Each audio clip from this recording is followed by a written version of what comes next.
Thank you, President. I rise to speak to motion 541 in my name. It's one thing, if there's one thing that I love, it's a good route. And a timely and direct route is the best kind if you're doing it right. People in the inner ring suburbs of Melbourne know what I'm talking about. Most of us are spoilt for choice, getting the full benefits of Melbourne's public transport network with train, tram and bus routes to take them where they want to go, located within walking distance and operating pretty frequently. If you live outside this relative public transport oasis, particularly if you live in Melbourne's outer growth areas, it's a very, very different story. Somewhere along the line, we dropped the ball on public transport. As Melbourne's population has grown and its boundaries have sprawled, its public transport options have contracted. And Melbourne continues to sprawl, particularly along the outer growth corridors. The government has a long-held policy to contain 70% of its housing growth within established urban areas through infill development and 30% in greenfield growth areas within the urban growth boundary. Of late, this has not been happening so much, with only about 50% of home approvals being built within the established LGAs, well below the 70% target.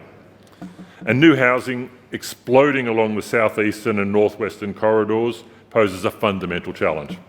In fact, I wouldn't be surprised if the 70-30 ratio is reversed in the outer west, with new homes mostly being built in those greenfield growth areas. Homes in well-established areas like Burundara have only grown 24% in the last 30 years, whereas for the same period, homes in Wyndham have increased by an eye-watering 439%. It is estimated that Melbourne will be home to around 7.5 million people by 2031.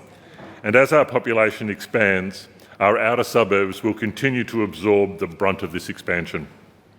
This is exemplified by the government's announcement last week of its plan to release huge tracts of land in greenfield zones in the northwest to accelerate housing development. Public transport is simply not keeping up with this growth. Now, I've spoken many times in this place about the lack of transport options in the outer western growth area, but even in the established urban areas, those inner and middle rings of the west, the access to public transport is pathetic compared to what is available for residents in the inner and middle rings of the eastern suburbs. Public transport is at its heart an equity issue. We know that a lack of decent public transport entrenches social disadvantage and isolation. It limits people's access to employment, education, health services and shops. It severely restricts their social life. In my electorate, the access to transport in Wyndham, Brimbank, Hobsons Bay and Melton is nothing short of atrocious, forcing people to rely on private transport and increasing costs of living pressures. It is no surprise that there are vast swathes of the West where a typical household will have between 3 and 4 private vehicles. People are really struggling. We hear from so many constituents who are trapped in new developments with no public transport. For example, Pawan is a single mum living with 2 children in Mount Atkinson. Now, I've spoken before about the appalling state of affairs in Mount Atkinson. There are no trains, no shops, no local services.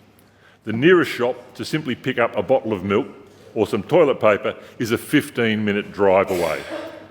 The closest bus stop is a 40-minute walk from Pawan's home across unsealed road surfaces. And the nearest train station, which is Rockbank, is an hour 20. And that bus, I should say, that would be the first option, doesn't connect to shops or services, so it's of very limited use. Pawan's children go to different schools, so she spends about $200 a week in petrol just to get her kids to school and to do a bit of shopping. She can't afford to do much else. The public transport that does exist in the outer west is quite simply not fit for purpose. A recent study which compared travel times of private cars to public transport in Melton found that the average trip time by car on a weekday was 22.5 minutes. On public transport, that same time was 71.5, so 3 times longer, and that's assuming the bus turns up. It's no wonder that households in the West have become so dependent on cars. 23.4% of households in the Melton LGA own 3 or more vehicles, nearly a quarter of the local population. More cars on the road means more congestion, more pollution and more carbon emissions, not to mention more individual stress. And the further west you go, the worse it gets. This has not happened overnight. The situation is the result of historic planning inertia and underinvestment into public transport by Victorian governments of all persuasions. Which is a great pity, because there was a time when our public transport system was the envy of other states. We do acknowledge that this government has spent billions and is committed to enhancing public transport. We recognise its commitment to build new train stations. The news is welcome. But we know those stations aren't coming anytime soon. We recognise the commitment to increase rolling stock. This new stock is also welcome. But we're really barely catching up with growing demand. Beside these commitments, won't lead to much improvement in the western suburbs. We are well aware of the fiscal realities facing the government in these post-COVID times.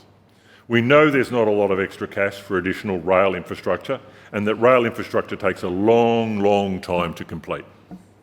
So what can be done quickly to give some relief to our outer suburban residents who cannot easily access trains? You guessed it, it's buses. Buses are easy to deploy, require no capital investment and no major capital investment, and can be up and running in a relatively short time. What we need is a comprehensive bus plan for our western suburbs, one that reconfigures our outmoded bus network to make buses more accessible, more frequent and more reliable. And it needs to increase access so that residents are able to walk to a bus stop without needing the stamina of a long-distance runner. So that brings me back to my opening remarks. Who doesn't love a good route? We need a route review. A bus network review will identify transport black spots and modify routes to reduce waiting times, connect people to other transport modes like train stations, and get them to places they want to go. And we need to accelerate the rollout of new zero-emission buses. All of this should be accompanied by a broad-based community information campaign to inform and encourage residents to just hop on a bus. We might need some good old incentives to get people to just hop on a bus, because the reality is many residents don't have much faith in the second-rate public transport that they have hitherto experienced, particularly out west.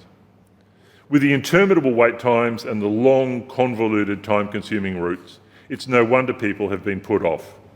So, for a period of time, let's make them free. We want people to get back into the habit of using buses. We want people to fall in love with buses. And why wouldn't they? A reconfigured bus network with regular, fast and direct routes would be transformational for so many Victorians, and it's well and truly overdue. If you look at an interactive network map showing the frequency of trams, trains and buses across Melbourne, the southeastern part of the map shows a dense pattern of network coverage with some form of transport arriving roughly every 10 minutes or better in inner and middle ring suburbs. You'd think you were living in a proper modern city. The very, very best you'll get in the west is a 20-minute wait. Beyond that inner ring I spoke of earlier, and if you're talking about the outer ring, wait times range from 40 minutes to, well, never. A well-known public transport expert by the name of Peter Parker, no, not that Peter Parker, has analysed bus routes across the city and concluded that the lack of services on the outer fringe and large swathes of the northwest is entrenching inequality.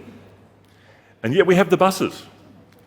Reconfiguring and expanding our bus network would be the single best thing we could do to improve public transport in Melbourne. And, as I've said before, it could be done at a fraction of the cost and time taken to build, could be done in a fraction of the time that it would require to build rail infrastructure. All Victorians deserve decent public transport. Buses can address the growing needs of Victorian communities. We just need the government to get on board. Thank you.